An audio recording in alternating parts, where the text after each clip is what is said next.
இன்னைக்கு நம்ம போட்டாக்களை பூரா பார்ப்போம். என்ன எங்கள் அப்பா உங்கள்கிட்ட காட்டவே இல்லை. இது என் வளகாப்பு போட்டா. நான் மாசமாக இருக்கிறப்ப எப்போ மாசமாக இருக்கேன்? 2011 எடுத்தது பார்த்துக்கோங்க. 2011 நான் வந்து என் மையனை மாசமாக இருந்திருக்கேன். இது என் மாசமாக இருந்த போட்டாங்க. இது வந்து நாத்தனார், இது வந்து சின்ன நாத்தனார். உங்களுக்கு தெரியும், எல்லாரையும் காட்டிட்டேன். இது என் ஜீமா நான் நல்லா பாருங்கள். என் செல்ல ஜீமா என்னையை கட்டி நல்லபடியாக வாழ்க்கை கொடுத்து நல்லபடியாக குடும்பத்தை இது நாள் வரைக்கும் எந்த குறையும் இல்லாமல் நடத்திக்கிட்டு போகிற ஜீமா. என் ஜீமா மாதிரியே எல்லா பொம்பளைகளுக்கும் மாப்பிள்ளை கிடைக்கணும். ஆமாம் சொல்லிட்டேன். இது ஊரை என் வளகாப்பு போட்டாங்க. இதில் எங்கள் அப்பாவை காட்டுறன்றதுக்காகத்தே இந்த போட்டாவை உங்கள்கிட்ட காட்டுறேன். எங்கள் அப்பாவை உங்கள்கிட்ட காட்டவே இல்லை பார்த்துக்கோங்க. இது வருது ஏங்க எங்கள் அப்பா என்னை பெற்றவர் என்னைய மாதிரியே பேசுவாருங்க.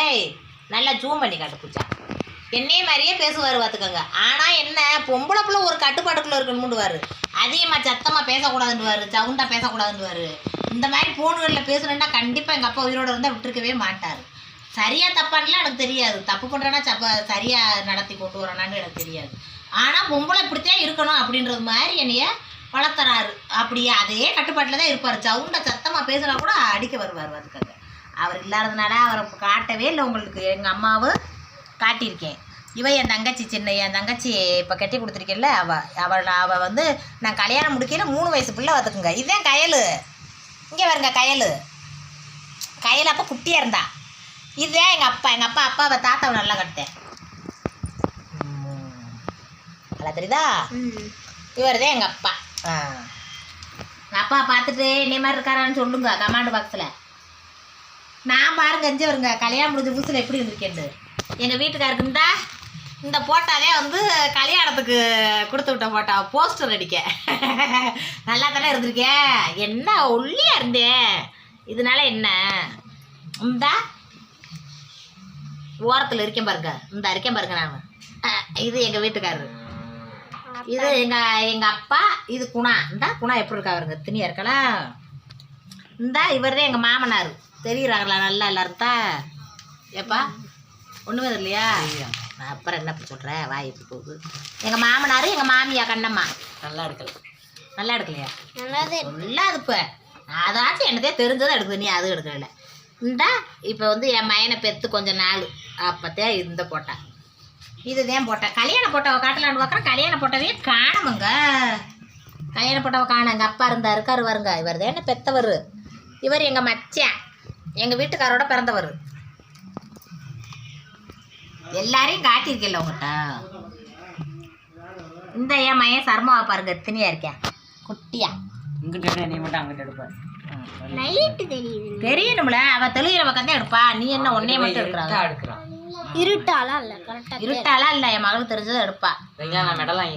இந்த மெடல் வாங்கிட்டானா? மெடலை பாருங்க, மெடல் வாங்கியிருக்காரு. இந்த ஒரு பொம்பளை பிள்ளை பிடிச்சிக்கிட்டு கையை பிடிச்சிக்கிட்டு ஆடுறாரு. எல்லாம் தான் என் கல்யாண போட்டா வந்தாங்க காணும். எங்க காது குத்து போட்டா வந்துடா எனக்கு தப்பா. நல்லா வெள்ளரிக்கை வியாபாரம் பார்த்து நல்லா வியாபாரம் தான் பார்த்தாரு அவரும். இதை காது குத்து போட்டா. இப்போ மானசாவுக்கு காது குத்துற அன்னைக்கு கோயிலில் எடுத்தது இது. இவர் சர்மா பார்த்துருக்கேல்ல.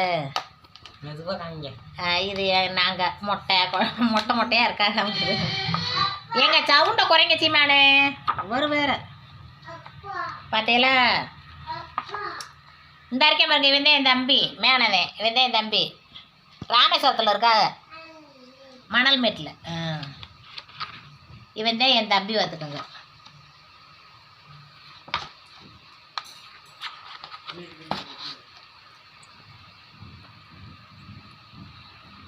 என் கொழுந்தனை நீங்கள் பார்த்தது இதில் வந்திருக்க மாட்டானோ இளவரசன். இது மக பூஜு பூரா பந்தி பரிமாறுறாங்க. சொந்தம் வந்தது ஊரம். அவளுக்கு எடுக்கத்தெல்லாம் நீ வாங்கி எடுவேன் பார்த்தேலா.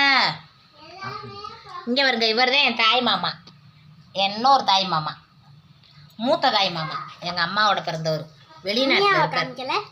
இனி எங்கே வந்திருக்கா? அதுக்கு பின்னாடி எங்க இனி எங்கே இருக்கா? இந்த இருக்கா இனியா? ஆமாம், அவள் தான் இனியா. நான் பாருங்க என் தங்கச்சி நானும் ஏதாச்சும் ஃபங்க்ஷன் வச்சுக்கோங்களேன், என் தங்கச்சிக்கு ஒரே மாதிரி சேலை எடுத்து கொடுத்துருவேன். அவள் எடுக்கிறாள் என்னம்மா, நான் எடுத்துருவேன். எனக்கு என்ன ஃபங்க்ஷன் நான் வைக்கிறேனோ என் தங்கச்சிக்கு அதே மாதிரி சேலை எடுத்துருவேன். எடுத்து ஒரே மாதிரி கட்டணும்னு நினைப்பேன். ஆனால் அவள் என் டேஸ்ட்டு பிடிக்கலேண்டுவா. பிடிக்கலன்னா போடி, எனக்கு பிடிச்சதை அவனுக்கு எடுத்தாரேன், கட்டினா கட்டிட்டு ஒரு நான் விசேஷத்துக்கு கட்டிட்டு வாடின்னு கட்ட விடுவேன். அப்புறம் போட்டு வச்சுருவா. எல்லாத்துக்குமே கல்யாணம். உனக்கு அவளுக்கு எடுக்க தரலன்னா நீ வாங்கி எடுப்பு. அதுக்கு சரி சரி இந்தா இதுதான் என் தங்கச்சிங்க. உங்களுக்கு தெரியும்ல, என் தங்கச்சி தான் பார்த்துருக்கீல்ல. இது ஒரே என் ஜாதி சாணம். சின்ன முத்தத்தம்மக்கா, சின்ன பெரிய முத்தத்தம்மக்கா, மாமன் பொண்டாட்டி, 50 பேர் இருக்காங்க. அது ஊரே ஜாதி சாணம். பார்த்துக்குங்க. பார்த்துக்கிட்டீங்களா? இது எங்கள் ஐயா மையன். எங்கள் மாமனாருக்கு 3 பேர் கூட பிறந்தது. இந்த இருக்கா அவருங்க கயல். அப்போ கயலுக்கு கல்யாணம் முடியலை. அதுக்கப்புறம் தான் கயலுக்கு கல்யாணம். என் பூஜாவை பாருங்க, மானஜாவை பாருங்க, என் மானஜாவை. என் தம்பி இருக்கேன் பாருங்க, நல்லா இருக்கானே என் தம்பி. ராமேஸ்வரத்தில் இருக்கேன். இவனெல்லாம் இன்னும் உங்களுக்கு காட்டினதில்லை. Love marriage படிக்கிட்டாரெல்லாம் கேட்டுறாதீங்க. அந்த தம்பி வேற, இந்த தம்பி வேற. இவன் வேற தம்பி. இவனுக்கு நாங்கள் பார்த்து நல்லபடியாக பொண்ணு வச்சு அழகு விட்ட பொண்ணை கட்டி கொடுத்தோம். ஆம்பளை பிள்ளையும் பொம்பளை பிள்ளையும் பெற்றிருக்கேன். நல்லா இருக்கேன், ராமேஸ்வரத்தில் இருக்கேன்.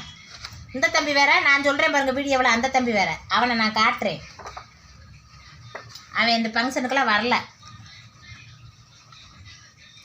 இது இந்த வருங்க, இது வந்து என் தங்கச்சி, இன்னொரு தங்கச்சி, பாத்திமா தங்கச்சி.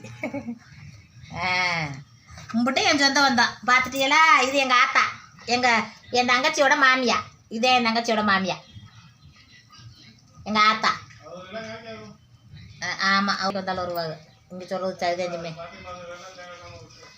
ஆமாம் ஆமாம், இது தாங்க என் சொந்த வந்தத்தை போட்டோவில் கட்டினா கூட சண்டைக்கு வந்துடுவாங்க. ஜிமேன் சொல்கிறாரு, கரெக்டு தான் அவர் சொல்கிறது. எதுக்கு ஏன் போட்டோவை கட்டிட்டு ஓம் போட்டோ கட்டின்னு கூட சொல்லுவாங்க.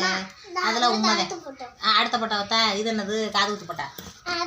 இது சர்மா காது ஊத்து, இசாந்துக்கு காது ஊத்து. ஆத்தாடி இந்த என் மையன் சர்மா காது ஊத்து. என் கல்யாணம் போட்டோவை மட்டும் காண பாருங்க. இதுதான் எங்கள் சின்னம்மா, எங்கள் அம்மாவோட தங்கச்சி. அவங்களாம் காட்டுறேன்னா இந்த எங்கள் அப்பா இருக்காரு. எங்கள் அப்பாவை காட்டதான் முக்கியமாக போட்டோ எடுத்தேன். இதுதான் எங்கள் அப்பா மட்டும் காட்டணுமா, மற்றவங்க யாரையும் சொல்ல வேணாமா. சொன்ன மட்டும் சட்டைக்கு வருவாங்கன்ட்டு எங்கள் வீட்டுக்கார சொல்கிறாரு. வயிறு தனியாக சொந்த வந்து அப்படித்தானே சொல்லிட்டு கிடக்கு. எதுக்கு என்னை கட்டுற ஒன்னே கட்டுறன்னு சும்மா வச்சேன். ஆமாம், அதனால இது எங்கள் அப்பா. அப்புறம் வந்த ஊர் அங்கே சொந்தக்கார இல்லை, மறந்துருங்க. சரியா, மக்களை மறக்க சொல்லிட்டேன். அவங்க ஊரை ஜாதி சனம்லத்தோய். நீங்கள் தான் என் ஜாதி சனம் பார்க்குற, நீங்கள் தான் என் ஜாதி சனம். இதுதான் என் குடும்பம் பிடிச்சிருந்தா லைக் பண்ணுங்கள் எல்லோரும். ஆமாம், பார்த்துட்டீங்களா? எங்கள் அப்பாரை பார்த்தீங்களா? எங்கள் அப்பா என்னே மாதிரி இருக்காரா? கமெண்ட் பாக்ஸில் சொல்லுங்கள். என்ன நீங்கள் சொல்கிறத வச்சு தான் எனக்கு சந்தோஷமாக இருக்கும். எங்கள் அப்பா என்னே மாதிரி இருக்காரா அப்படின்னு பேச்சு. எங்கள் அப்பா என்னே மாதிரியே தான் பேசுவார். கட்டன் ரைட்டு பேசுவார். எங்கனே வம்புளுக்கு தோடுவார். நான் வம்புளுக்கு மாட்டேன் யாரோடையும். சண்டைன்னா பறந்து ஓடியாந்துருவேன். ஐயோ சண்டையா வேணாமையா அப்படின்ட்டு. ஏன்ட்டு கேளுங்க, குடும்ப ஜீரணிச்சு வேறு என்னங்க. சண்டை ஓடுறது 1 நிமிஷம், அடிச்சுக்கிட்டு அடிதடி ஆகுறது ஒரே நிமிஷம் தான். ஆனால் பாருங்கள், அதுக்கு பின்னாடி வர்ற விளைவுகளை யோசனை பண்ணி பார்க்கணும். அப்படித்தான் யோசனை பண்ணி பார்த்துட்டு யாராவது ஒருத்தர் தாழ்ந்து வரும்னு தாழ்ந்து வந்துடுவேன். என்ன சொல்கிறீங்க? தாழ்ந்து வரவே என்றைக்குமே வாழ்க்கையில் ஜெயிச்சு நிற்பேன். ஏன் அவனை கோவப்பட்டுக்கிட்டு அடிதடியாக திடுறவங்க வாழ்க்கையில் என்றைக்குமே பறந்துக்கிட்டே ரெக்க கறவையாக தெரியணும், பயத்திலேயே தெரியணும். இதுதான் என்னுடைய அனுபவம். நான் சொல்கிறது கரெக்டு தானே? அதனால என்றைக்கும் தாழ்ந்து வாழ்வோம், என்றைக்கும் நல்லபடியாக வாழ்வோம், என்றைக்கும் கோபத்தை குறைச்சிக்கிட்டு வாழணும்னு வாழ்றீங்க. அப்படித்தான். யார்ட்டையும் எந்த பஞ்சாயத்தும் வச்சுக்கிற மாட்டேன். யார்ட்டையும் அதையும் பேசி வச்சுக்கிற மாட்டேன். இந்த இதில் பேசுகிறது மாதிரி பக்காக்கம் கூட பேச மாட்டேன். நான் பாட்டுக்கு என் வேலையை பார்க்க, என் வெட்டியை பார்க்க, வீட்டு வேலையில் பார்க்க, பிள்ளைகளுக்கு என்னென்ன தேவையில்லை அதை செய்ய, அதோட புருஷனுக்கு என்ன தேவை செய்ய, வீடு சமசாவை போட, கடையை போட, இப்படியே உங்கள்கிட்ட கொஞ்சம் நேரம் கிடக்கிற நேரத்தில் இப்படி பேச அப்படியே ஓடிடுவேன். பார்த்துக்கோங்க. புனியமா அப்படின்னா லைக் பண்ணுங்க. சீமையா எதுக்கு டிவி சவுண்டை குறைச்சிக்கிட்டே இருக்கே? இப்போ பாட்டு சவுண்டை வச்சே ஆகணுமா? சீமையா ஒரு நாளைக்கு பாருங்கள் வீடியோ எடுக்க விட்றாரு, சவுண்டாக வைக்கிறாங்க. லைக் பண்ணுங்கள். இதுக்கு மேலே எடுக்க முடியாது, தாங்க முடியாது.